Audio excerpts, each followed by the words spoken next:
Welcome back to TLT Talks. We have a very exciting show for you today. Some friends from all over the country will be joining us. But first, I wanted to give a little bit of a status of the market update. Ladies and gentlemen, I have absolutely no idea what is going on. Welcome to the show. As always, this is not meant to be a lecture. Please feel free to send in your questions, your feedback, anything you'd like to hear us cover. Welcome, Levi, Sandy, Danny, Gordon, Jess. Woo! Welcome, friends. To my friends that could come on the show, stop requesting. It's not your turn just yet. I will let you know when it's time to jump in. So, look, let me just start by saying this. I don't understand why. I don't understand where this is coming from. But New York City is absolutely on fire.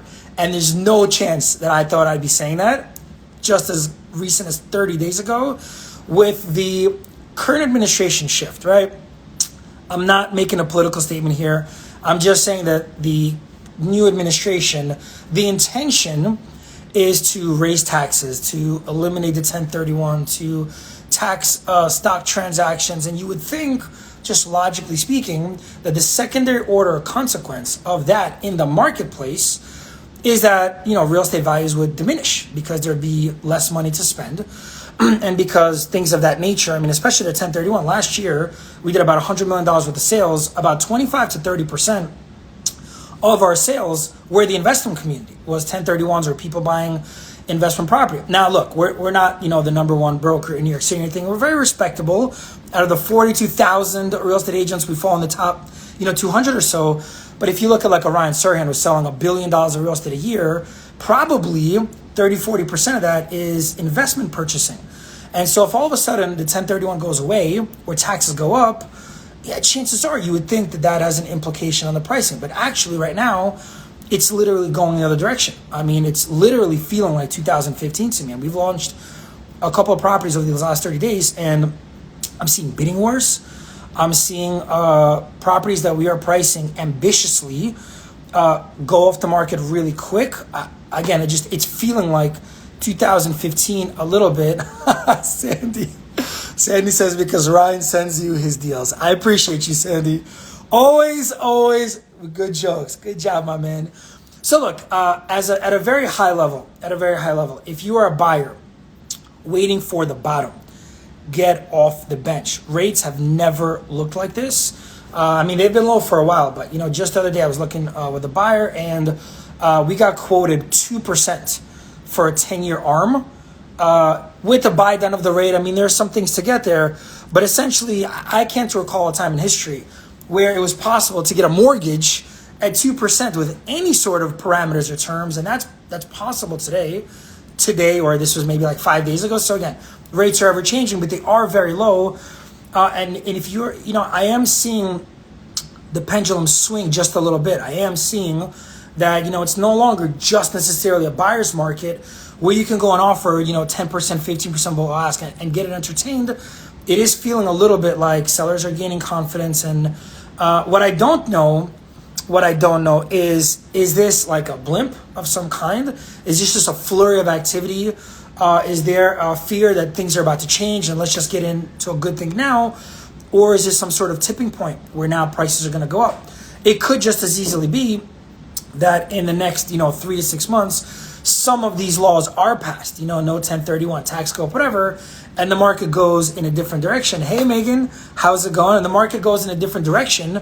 That could no one has a crystal ball. What we're experiencing right now is unprecedented. There's never been a post-pandemic, still kind of in closures, don't really know what's going to happen tomorrow environment. And again, it doesn't necessarily make sense to me. Like, I can't make sense of Bitcoin going from 17,000 to 40,000 practically overnight. I can't make sense of GameStop, which you would think is a draconian type of company, experiencing what it's experiencing. There is this whole argument that maybe the consumer has figured out how to crack Wall Street. There's a lot of things going on. So there's a lot I don't know. Here's what I do know. Today, in the New York City marketplace, things are hot. Things are moving. And so for buyers, like I said, if you've been, waiting with the rates at what they are now, Could be that this is a tipping point.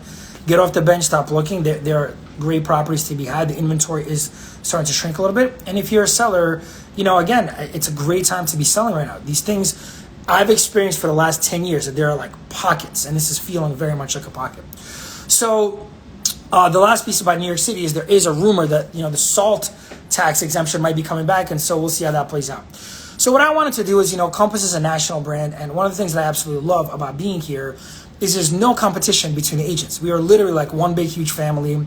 And I had an idea, I've got great referral partners all around the country, and I had an idea of bringing a few of them onto the show today for the purpose of sharing, what they're experiencing in the marketplace. And so we're going to start with New Jersey. There's been a mass movement from New York City to the suburbs, right? Westchester, Jersey, etc. We had Westchester recently. And so now at this point, Sandy, come on, stop distracting me. Now at this point, Max, if you can jump in, here we go. Max, Instagram's got a little bit of a new function. Max, are you seeing the request? Bum, bum, bum. Well, there it is. Instagram, my God, way to step up. This is so much easier than it used to be. How's it going, Max? Hey, Eugene. Thanks for having me, man. Of course, my pleasure. So look, Max and I met about a year ago, and it was love at first sight. We're sending referrals back and forth. He's taking really great care of all of our clients that are selling in New York and looking to do things in New Jersey, and vice versa. So Max, we got about 5 or 6 minutes. I would love to hear anything you have to share about what is going on in New Jersey. What are you seeing? The floor is yours, my man. Educate us. I appreciate it, man. Thanks. It's nuts here, man. We have been probably one of the biggest beneficiaries of some of the exodus we've seen from New York City during the pandemic era we're living through. Obviously, you mentioned that the market is hot where you are, but there's plenty of people who now want to get out of apartment rentals, crowded buildings, small elevators. They need the space. Maybe they have kids now, homeschooling. Like I speak from experience. Not only am I very busy as a buyer's agent for the most part, I myself am a recovering Brooklynite. I spent the bulk of my life in Brooklyn. I spent a few years living in a tiny studio on the Upper West Side in my mid-20s. Now I'm a proud homeowner in Jersey. I'm a very busy real estate agent. I'm a landlord, and it's been completely life-changing. And a lot of the people I'm dealing with are what I was before we moved. Before my wife and I said we got to get out of this small apartment in Brooklyn. So I think honestly it comes down to supply and demand, and I'm sure that Ari and Levy are going to attest to that as well in their markets. It's as simple as that. You mentioned some things that don't make sense in today's market, and honestly, I think it's actually much easier to understand real estate than a lot of other asset classes or speculative things people are talking about. It comes down to how many people are interested in buying versus what's available. And if I look at the northern New Jersey market, there's a very obvious imbalance. I'll just rattle off a couple of stats. I don't want to overwhelm our listeners, but we're mostly northern New Jersey as far as our area of expertise. I'm part of a team called the VIP team. We're based in Hoboken, and we cover a good chunk of northern New Jersey. So Hudson County, which is home to Jersey City, Hoboken, and other places, just rattle off a couple of quick stats. So single-family homes are up 14% in terms of median sale price, but inventory is down 14% in Hudson County. This is as of December, year over year. Wow. So that tells you right there, right? If inventory is lower than it was a year ago, prices typically will go up. And demand is strong, driven partly by ridiculously low rates, right? So if I'm a typical prime borrower and I can lock in a 30-year at 2.75, or I can get a 15-year at 2.25, my cost to buy is a lot lower than would have been just a year ago, right? When I would have paid a point higher. So if I'm a New York City renter and I'm still lucky to be employed, right? And many people, in the corporate world are still probably gainfully employed. They're the ones that are now looking to buy. Right. So they are contributing to the bidding wars we're seeing in a lot of places. But the market is weird here as well because it's almost bifurcated. There are the people that would have gone from Brooklyn renting to, let's say, Hoboken or downtown Jersey City condo ownership that in the last 12 months, because of the the difference in lifestyle needs because of the pandemic have jumped ship and skipped the condo market right across the river, right across from Manhattan, right across from Hudson Yards or downtown Manhattan. And they've jumped straight to the suburbs and contributed to bidding wars there. So we're seeing insane bidding wars in, hot towns with good school districts close to transportation, like places like Montclair in Essex County, places like Ridgewood and others in Bergen County, Scotch Plains. You're seeing 5, 10 offers, sometimes more, and it's creating challenging situations where people sometimes have to waive certain contingencies. Right. They have to go way above asking and then hope that it appraises. Right. Sometimes they have to waive the appraisal. So it's crazy. Meanwhile, you might take your pick in the condo market. Right. Right. So in Hoboken, for example, year over year, 3 bedrooms are down about 18%. Right. And I've heard that a lot. I've heard, which makes sense to me, right? I've heard a lot that the housing market is in boom and the condo market is kind of either at bay or whatever. Here's my question to you, because I'm experiencing this a lot. So on the show, we talked a lot about the dynamic, the paradigm. There's a paradigm shift of employment. It used to be, you had, why do you move to New York City? The nightlife, Broadway, restaurants, well, that's obviously challenged, and who knows what it'll be in the future. I'm sure it's going to be back, but in what capacity? Are there restrictions on capacity? What's it going to look like? No one really knows 100%. And then there's, I got to be close to work. But all of a sudden, there's a paradigm shift in the workforce, right? Like my whole team, we're work from home indefinitely. Like until we can be totally productive in the office, no mask, no restrictions, nothing. So it makes sense to me that all of a sudden, plus now in the New York City condos, amenities are for the most part not fully functional. Right. So it used to be, I want to be in an apartment with a condo. I want to be in a condo with amenities close to work, close to Broadway, and all of that is not available today. So I guess my question to you is the following: for those people that are moving to Jersey, Westchester, the burbs, let's talk New Jersey specifically, because that's your arena. An argument could be made. I'm not saying I agree with it. An argument could be made that the prices are currently on influx, right, inflated, bubbling, and then when things return to normal in New York City, which they will eventually, that these prices won't be sustainable. On the flip side, for those people that say, well, there's a paradigm shift in the workforce, they'll say, well, no, these prices are going to last forever because people are just going to get used to space. And where do you stand on either side or in the middle, or what are your thoughts about that in general? Well, that's a great point. I will not try to predict anything, right? No one has a crystal ball, and anyone that is a prognosticator, whether it's on TV or anywhere else, you always have to take it with a grain of salt. None of us know the future. The reality is this is how I talk to my clients, many of whom are first-time buyers. Some are looking to house hack, quote unquote, basically buy a multifamily to live in one, rent out the other, which is what I'm doing. Some are looking for just straight up single family homes, some luxury condos. I ask them this: what is your current living situation, right? If you're renting, what is your rent? $3,000 a month, $3,500, $4,000. All right, what are you looking for? How have your needs changed? Do you need the home office? Do you need a separate room for the kids to do homework? Do you want a gym in the garage? All right, well, these are the price points that are realistic for you in the areas you're looking at. What is your housing cost going to look like if you buy in this area with the house you've described, right? If it's lower, based on today's mortgage rates and today's prices, than what you're paying now in New York City, then it doesn't matter where the market is going to be 6 months from now, a year from now, right? That's right. It comes down to numbers. Unless you're speculating, right? If I'm a flip, if someone comes to me and says, Max, I want to fix and flip, I'll be like, how many fix and flips have you done?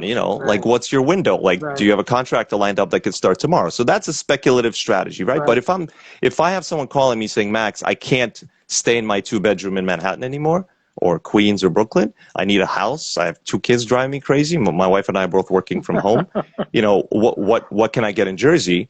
If the options are cheaper than their current rent situation, they can ride it out, right? As long as it meets their lifestyle needs, and that's changed dramatically, right? Just in the last 12 months, they can ride it out. If there's a short-term downturn, who cares, right? If they're going to be there for 5 years or even more, it doesn't matter. That's right. So I would say never on a bumper sticker.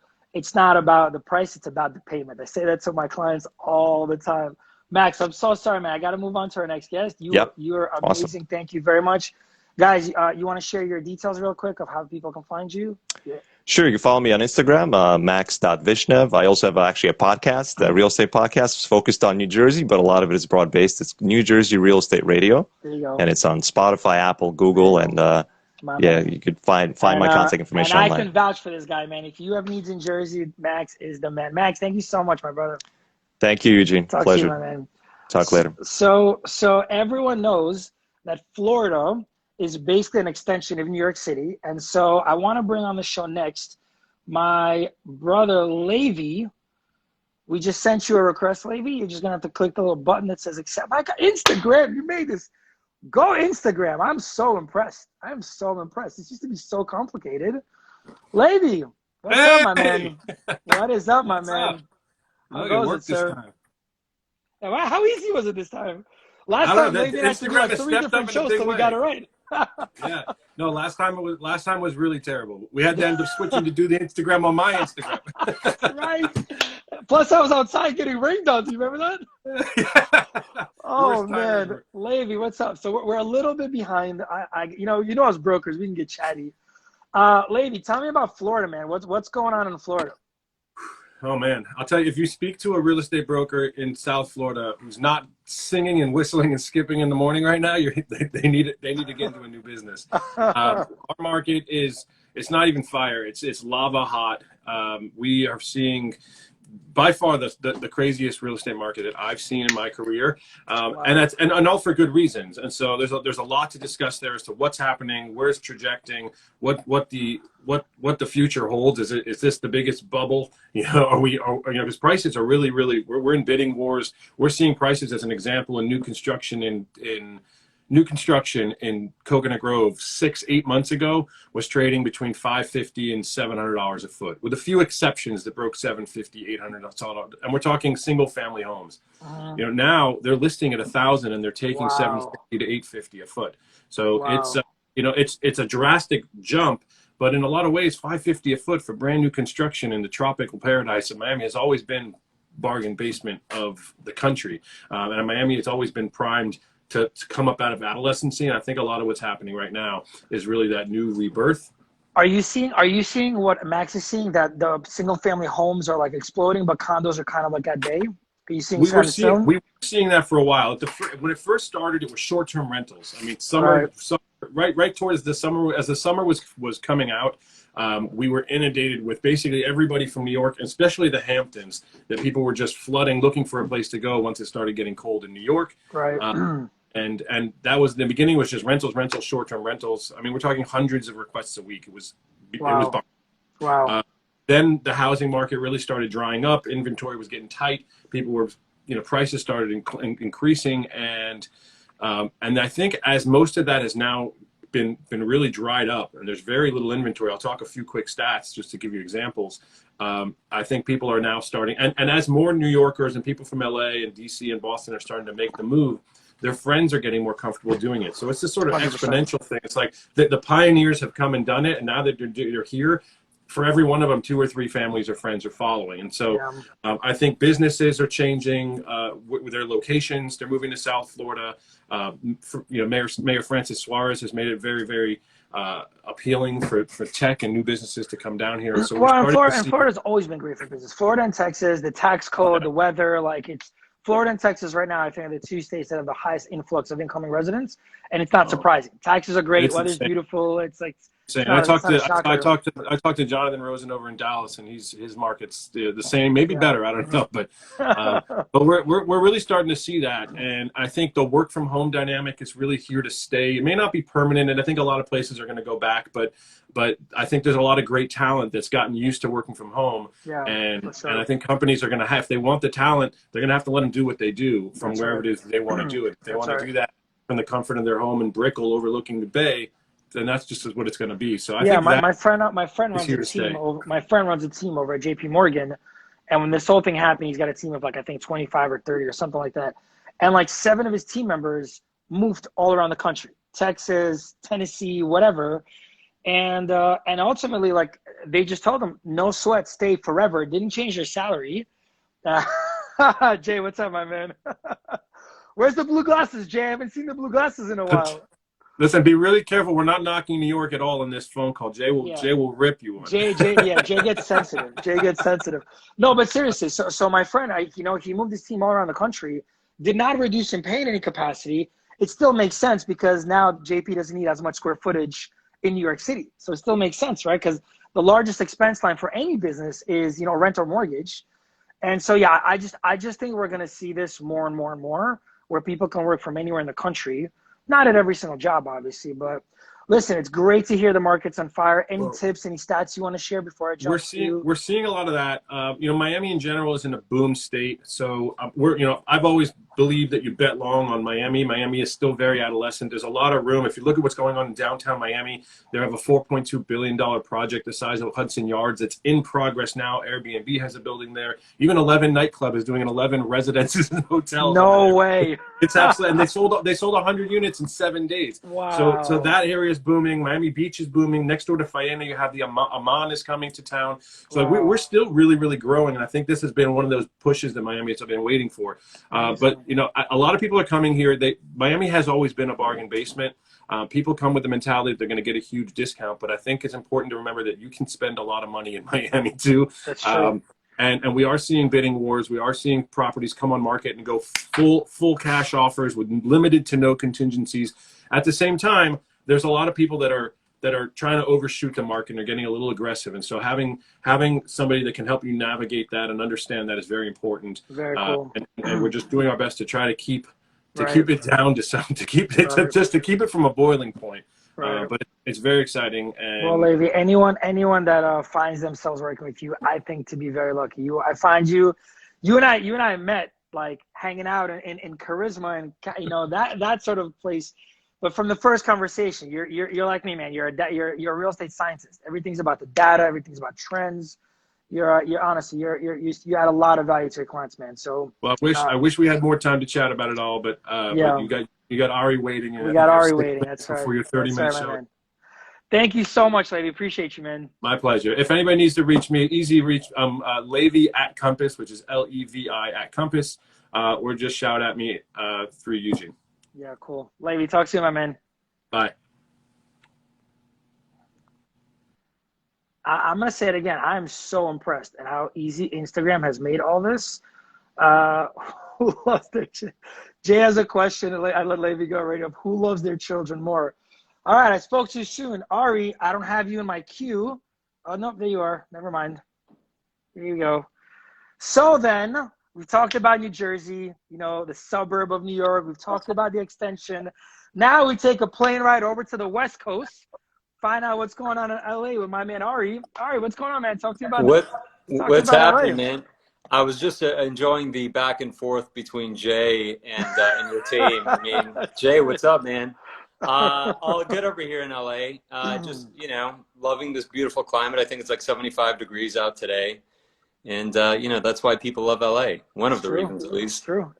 I just shared with Ari that I've been to LA once for like 6 hours on a layover. That's it. I feel embarrassed. I will definitely make it a point to come out and have you show me around, Ari. I will definitely make it a point. This year, I'm calling it. I can't believe it, man. I mean, I've actually, sadly enough, I've never been to Brooklyn. But more important for me is I've never been to Hoboken. I'm a big Frank Sinatra guy. You gotta come. We'll do a pass around the East Coast. Yeah, we totally should. Cool, man. So talk to me about LA, brother. What are you seeing? We just heard from Max and Levi and about New York. What are you seeing? Is it the same? Is it different? Tell me what you're seeing in your market. Sadly, we're seeing some people leave to go to Florida, to go to Texas, for tax reasons, really. But at the end of the day, LA is still on fire. It's such a seller's market right now that I think that the biggest thing that agents need to be doing is focusing on their relationships with other agents, because it's those relationships with the agents that are actually going to help get the deal done for your client. So when you're in multiples, you need to have that dial in with the seller, and that's only done through the agent. So I think that if you can really harness those relationships and build on them, you're going to do well by your client when you're representing a buyer. For sure.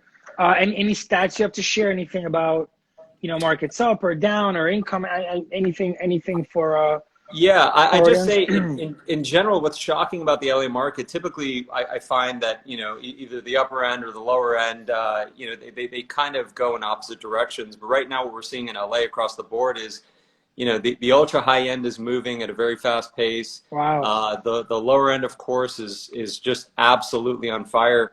And we're seeing a lot of activity still in those middle markets. So like middle markets, I call it kind of like the the $5 to $10 million range. Right. There's a lot of activity over there. I think the best deals right now are ones where properties have been sitting on the market for a while, and investors or even and buyers are coming in and they want to kind of reimagine their own home. They're bidding low, and deals are happening. Right. Are you seeing? Because kind of what the vibe I've been getting around the country in our all the shows we've done is that the single family market is like kind of exploding. Everybody wants their own home. People are really looking after autonomy now. They want their own gym. They don't want to go to the gym anymore. They don't want to be around people. They want their own space. And that obviously that's an inverse reaction to the condo market, where the condo market is kind of at bay. Are you seeing any of that over in LA? Yeah, I mean, right now affordability is key, and so I think that with low interest rates, you're obviously seeing people being able to move up from condominiums to single family residences. People want a sense of space out over here. Arguably, LA is the greatest place in the country to live, year round, because of the fact that you've got incredible climate year round. So people are buying up out of a condominium to buy into houses that do have pools, that do have yards. And, to your point earlier, if you're not going to be doing it now while interest rates are at 2%, and in fact, I can beat you on one. I had a client who actually locked in a 1% interest rate, 1% for 30 years. Impossible? I have no idea. I tried to get the connection, but they kept it at bay. But it's real. And so it's like, if you're not going to buy right now, the only reason why is because maybe you don't have the funds for a down payment. But separate from that, there's absolutely no reason why you should not be looking to buy in this market. And even if it's not your dream home, get in the game. That's right.